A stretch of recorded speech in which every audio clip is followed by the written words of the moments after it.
This is a special edition of Dreamland with Art Bell. Now, filling in for Art, here's Whitley Strieber. This is Whitley Strieber. It's Dreamland. Tonight we have a great show. We are privileged to have Dr. John Mack, the Pulitzer Prize-winning author of Abduction and the new book, Passport to the Cosmos.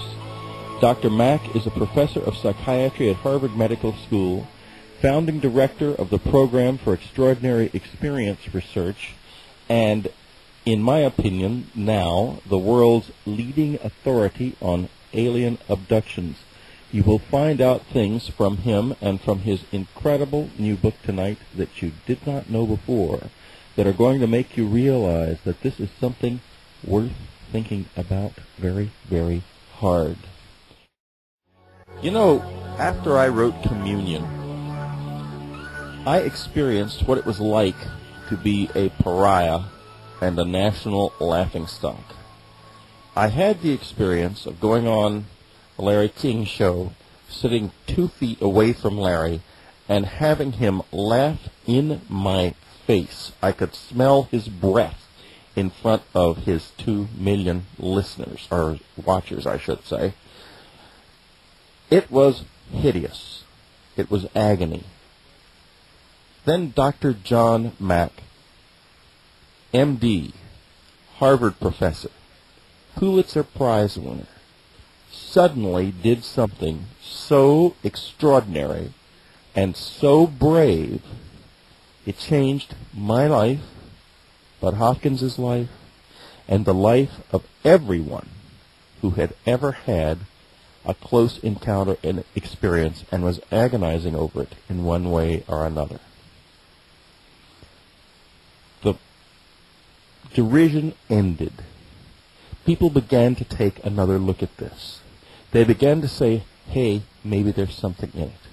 John Mack went to the wall for this. He nearly lost his license. He nearly lost tenure. He nearly ended up out on the street without a career, without a job.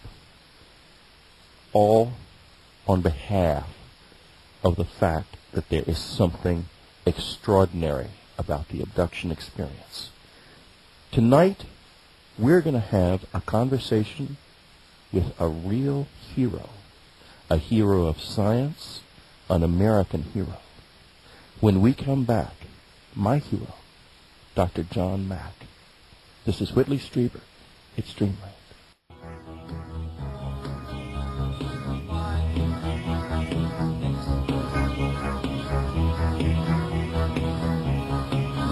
This is Whitley Strieber. We're back. Dr. John Mack is with us. John? Hey, Whitley. John, you just came back from a trip to India. Right? We'd love to hear a little bit about what happened there. Why did you go to India?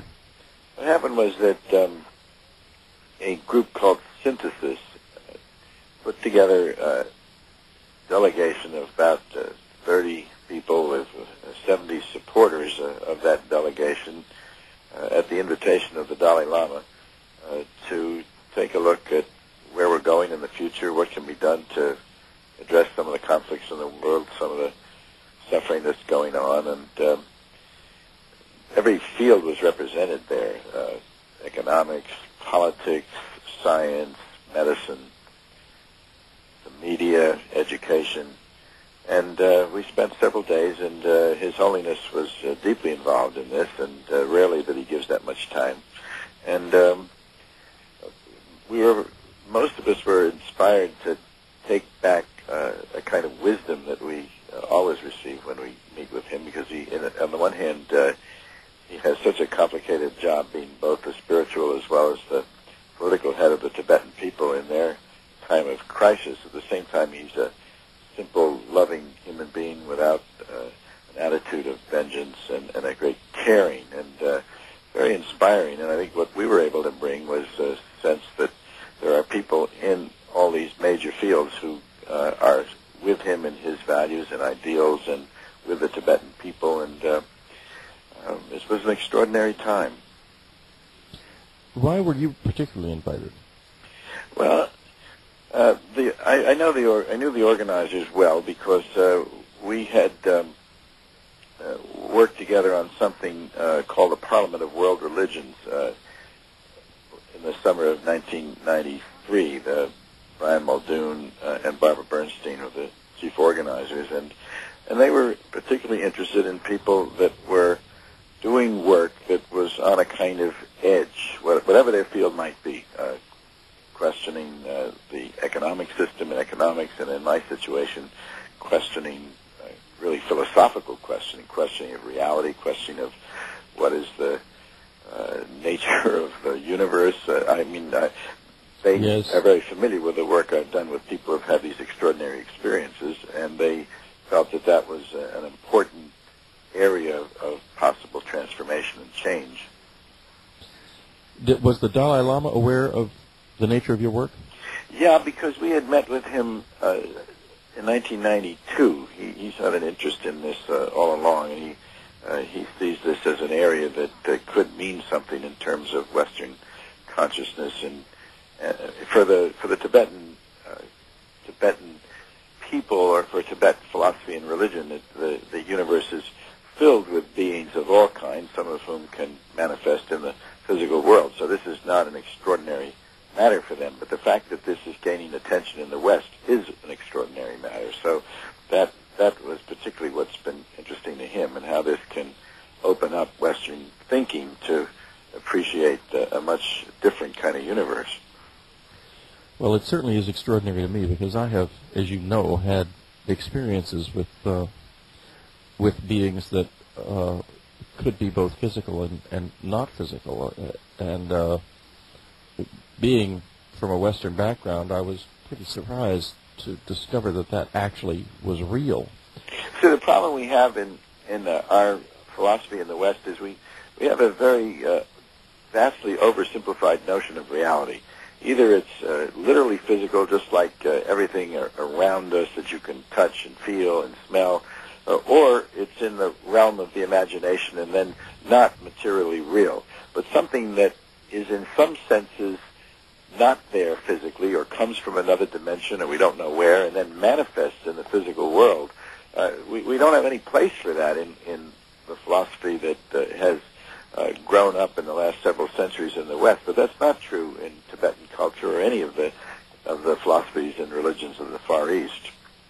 Well, that's right, and so they're much more comfortable with this. And you, throughout Passport to the Cosmos, which, as I will be saying many times during the course of this program, folks, there is a remarkable deal on. You can get a signed copy of this book, signed by John Mack. And you don't have to go to a bookstore. You don't have to go to a book signing. You don't have to hope he's coming to your town. What you can do is you can go to www.peermack.org. That's PEERMACK.org. I think there's a hyphen between the Peer and the Mac, I'm told. Well, it works all right without the hyphen. Does it? Yeah, Okay. I'm on it right now, and I'm looking at it, and it's fine.